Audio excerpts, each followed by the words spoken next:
The terrible ending of Henry Hill they didn't show you in Goodfellas. I have to wait around like everyone else. Can't even get decent food. Right after I got here, I ordered some spaghetti with marinara sauce and I got egg noodles and ketchup. I'm an average nobody. Get to live the rest of my life like a schnook. The movie lied to you. Goodfellas ends with Henry Hill in a bathrobe complaining about egg noodles living a quiet suburban life. But the reality was far darker, because what happened to Henry after walking into witness protection is one of the most tragic and devastating stories in the history of American organized crime. To understand how it all collapsed, you have to start at the very beginning. Henry Hill was only 11 years old when he started working for the Lucchese crime family. It was one of the first places he felt like he belonged. He struggled in school and he could barely read, but he didn't need to. He could read people. To me, being a gangster was better than being president of the United States. Tootie ran the cab stand and La Bella Vista Pizzeria and a few other places for his brother Paul, who was the boss over everybody in the neighborhood.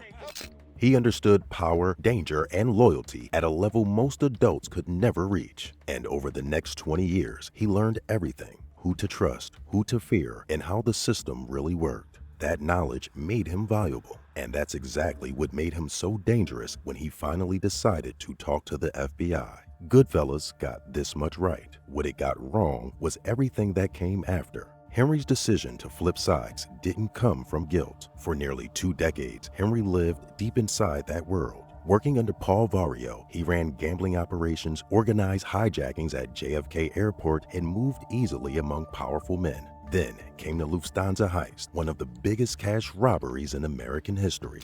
Good evening. December 11th may go down as the day of the biggest robbery in our country's history, and it happened right here in New York. Somewhere between $3 and $5 million in cash and valuables was taken from the Lufthansa cargo terminal out at Kennedy Airport. Millions of dollars disappeared overnight, and Henry was right in the middle of it. For a while, Henry had everything: money, protection, and the right connections. But then it started to crack. Jimmy Burke began eliminating anyone connected to the Lufthansa heist, afraid someone would talk. One by one, people Henry knew started disappearing. The same family that had once protected him was now closing in on him. I felt like a fucker. I mean, I had to look at him, but I knew that this ordered my death. You know what I mean? Henry watched it happen and understood what it meant. He wasn't just a liability.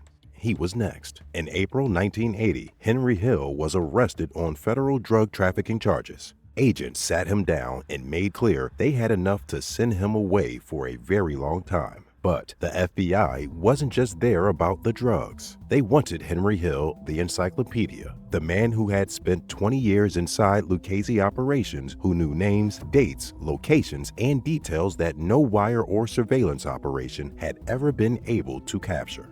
Then they slid something across the table that removed any remaining doubt: a recorded conversation between Jimmy Burke and Paul Vario, the 2 men Henry had given 2 decades of loyalty to, casually discussing whether he should be killed.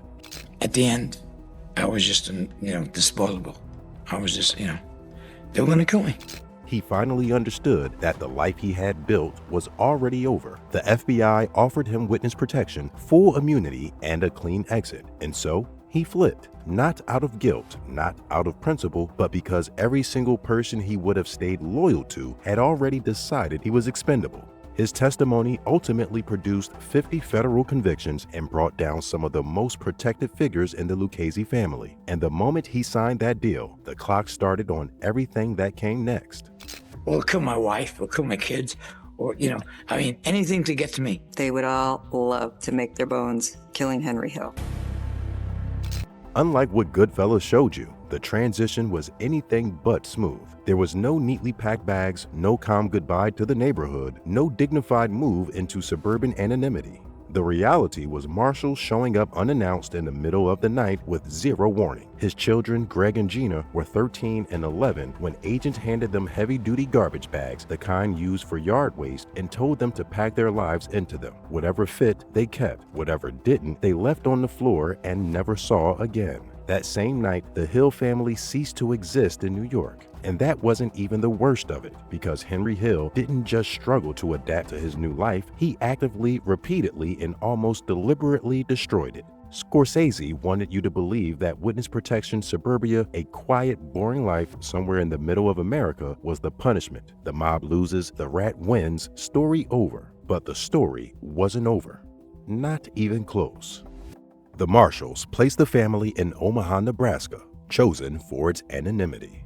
However, Henry's first move was taking them to Godfather's Pizza, where he got drunk and loud, drawing attention in a place where they were supposed to stay invisible. But that was just the beginning. Henry started walking to public payphones to call his mob contacts back in New York, not once out of desperation, but repeatedly as habit. The man that the government was spending significant resources to hide was voluntarily reaching back toward the people hunting him, dragging his wife and children into the crosshairs with every single call. When intelligence surfaced that Burke had located Henry somewhere in the Midwest and the bounty had climbed to $2 million, the Marshalls moved the family overnight to Kentucky. New state, new names, same Henry. In Kentucky, he went straight back to scams and gambling. He built connections at the racetrack, had a racehorse shipped under his fake name, and even married another woman without telling her about his real identity or his family already in the program. 4 relocations total, 4 cities, 4 new identities. And every single time, Henry Hill lasted days before becoming exactly who he had always been. The federal government held on for 7 years. Through the blown covers, the racetrack scams, the unauthorized mob contacts, and the bigamy.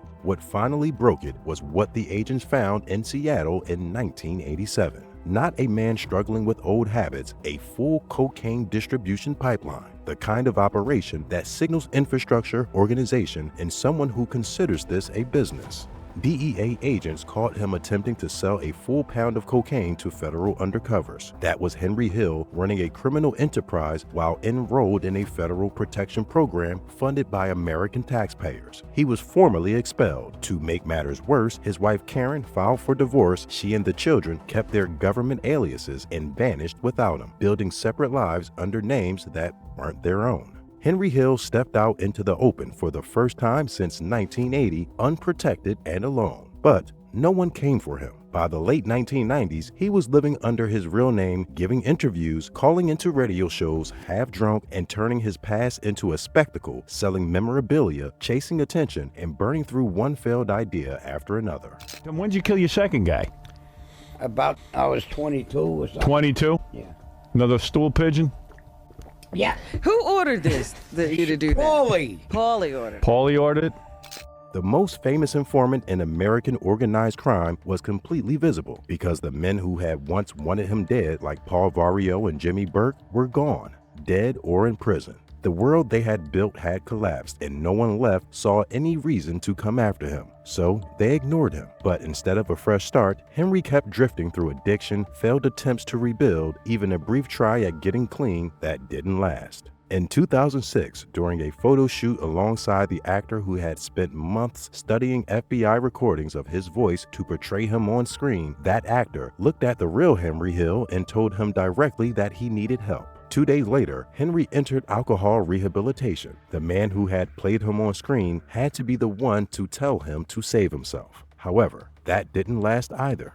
Henry Hill died on June 12, 2012, one day after his 69th birthday in a Los Angeles hospital. The cause was heart failure. The final bill presented by decades of cocaine, alcohol, cigarettes, and a body pushed past every limit it had. The mob didn't kill Henry Hill. A $2 million bounty didn't kill him. 30 years of exposure didn't kill him. What killed him was the one thing he never once tried to fight: himself. Goodfellas gave you the rise and fall. What it couldn't give you was the part that actually matters. The part where a man is handed everything he needs to change and chooses every single time not to.